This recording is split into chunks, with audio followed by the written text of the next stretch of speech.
Hello crafters, I'm JanB and I'm an independent Stampin' Up demonstrator. I posted this card to my blog the other day and decided that I'd make a video showing you how to make it. It's a shaker card. This is the one that I made over the weekend while I was videoing. Unfortunately it took me far too long, plus the fact I had a blip in the electricity while I was working. Everything went black. It made me jump and really put me off my stride. So today I've done a lot of preparation work in advance. So to start off with, the pieces that you're going to need are: the card base is crumb cake, and that measures 8 1/4 by 5 7/8 inches, scored and folded in half. Then there's a Whisper white layer that measures 4 inches by 5 3/4. The top layer is from the Trim the Tree DSP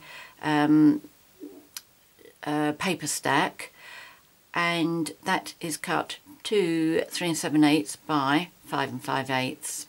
You will also need, oh, by the way, don't worry about the pencil marks there, I'll show you what that's all about in a minute. And you'll need a piece of Whisper white that's 3 1/4 by 3 1/4, a piece of acetate window which measures 1 3/4 by 2 3/4, and scraps of Whisper white and crumb cake for the sentiment, plus you also want a template of the tree. If you don't have one already, which you may well do if you've already got the punch that does that, just punch out a piece from the computer paper. That's all it needs to be.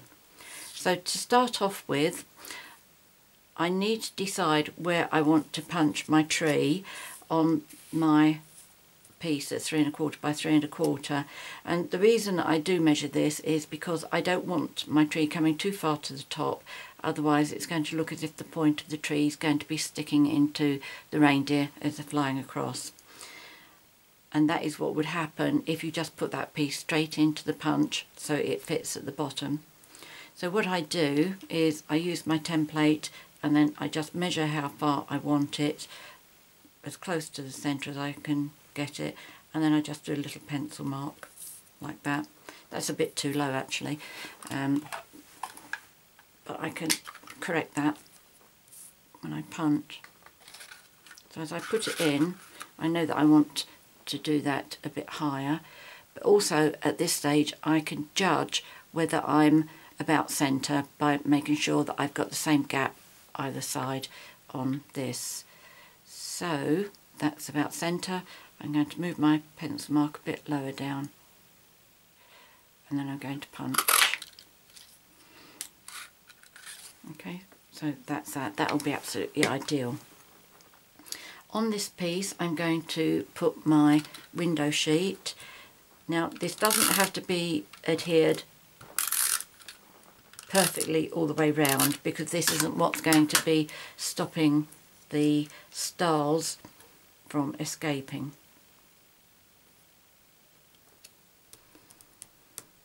Okay, then the next piece you need to do is to put the dimensionals on here, and what I do is I use the outside pieces. So if you cut that piece, that will fit on the corner there.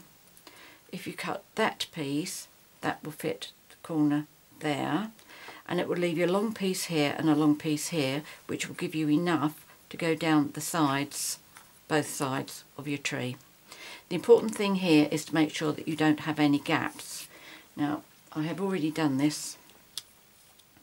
Okay, so you can see that that meets up with that. There may be a 1/16 of an inch gap, but that's fine, but otherwise all of this is closed, and that's where my stars will be. I also needed at the corners here. On this one, well, you've just seen me punch out, I've already done all my stamping, and then for the corners I used the Project Life corner rounder. I just felt that this softened up the edges a bit. Also, the one I'm doing today, I've actually sponged all the edges, because I know some people do like to do that, and by doing it like this it will show you exactly what it's going to be looking like. Right, I'm not ready for that piece yet. Now the next part I need to do is to decide where this is going to be sitting. What I do is I put my tree underneath so that it lines up. And that's going to be like that. That's why I drew my pencil marks here around the edges of my tree. So what I can do now, I've got loads and loads of these stars which are glimmer paper because I made my swap for convention, and I used my confetti stars punch. I've already sorted these out earlier to save me an extra bit of time, and all you need to do is put your stars in between your pencil marks. Now your pencil marks are not going to be seen once all this is put together.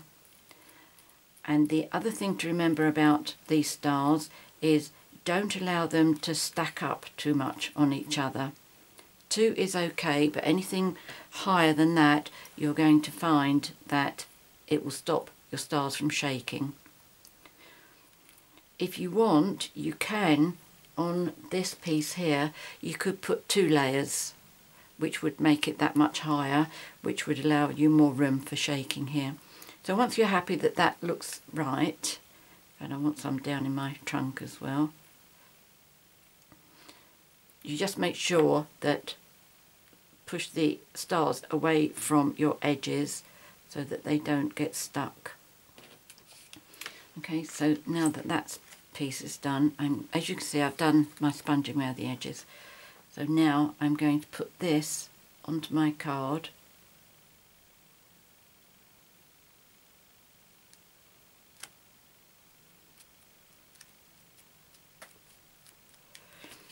And there's my shaker. I hope you can see that moving. I'm sure you can. There we go. So the last bits I need to do, my sentiment. Oh, by the way, the stamps that I've used for this is Holiday Home. With the Father Christmas and the reindeer, you will see that it's quite a straight stamp, but because they're photopolymer, you are able to fold them, or at least bend them, so that you can get them to go around corners like these, which is another brilliant thing about those. I also got my snowflakes from here, those, and my sentiment I'm using is From Our Home to Yours at Christmas time. So that's this. If you find I am going too fast, the brilliance of videos, you can just stop until you've caught up.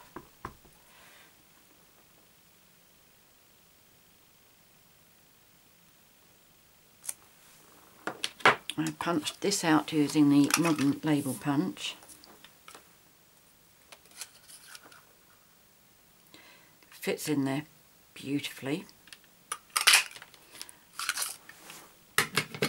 And then what I did was, I need this still, I cut little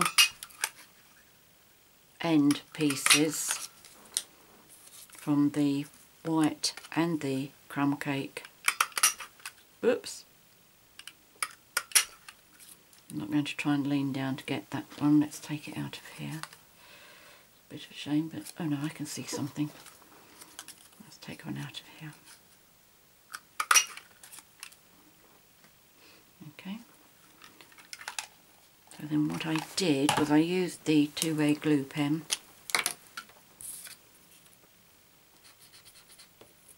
A little bit on either end, better close that up. The sun is shining brilliantly today. You can see it shining through here. It's lovely. And that's going to dry my ink up very quickly if I'm not careful. So this is how I did my sentiment.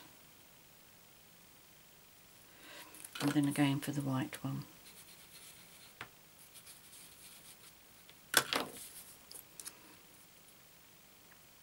Once I've decided what I'm going to do with my punched out trees, which obviously I've got quite a few because this is the 1, 2, 3, 4, this is the 7th card I'm making like this.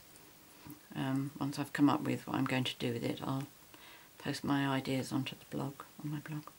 Okay, so that's what that looks like.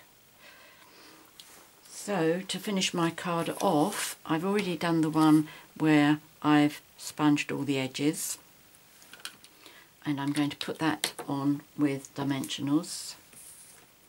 I think did I use whole ones or cut them?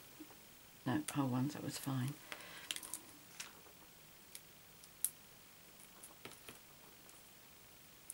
The piece of ribbon that I used to wrap around my card there is about 5 inches long, and I glued it with snail either side there. Oops, don't do that upside down. And then just pop that on. Yes, that was straight. And then my bow, I've forgotten to bring my glue dots over, but never mind, I'll do that off camera. And then I'm going to pop that on there. So it really is easy to do these. I'll hold that there, pretend it's already stuck on. But as I said, I've done this one with the edge sponged, because I know some people do like that. So you can see what it would actually look like. I hope you like this and give it a try. Many thanks for watching my video. If you have any questions, please contact me. I will be very happy to help you. If you've enjoyed my video, please subscribe to my YouTube channel by clicking on the subscribe button that you'll find on the top right hand side of the screen. And if you'd like to buy any of the products that you've seen me using here today, I really would love to earn your business. Please visit my website, which is www.janbcards.com, and you'll find a link there for my 24/7 online Stampin' Up shop. Many thanks for joining me today. Until next time, happy crafting. Cheerio.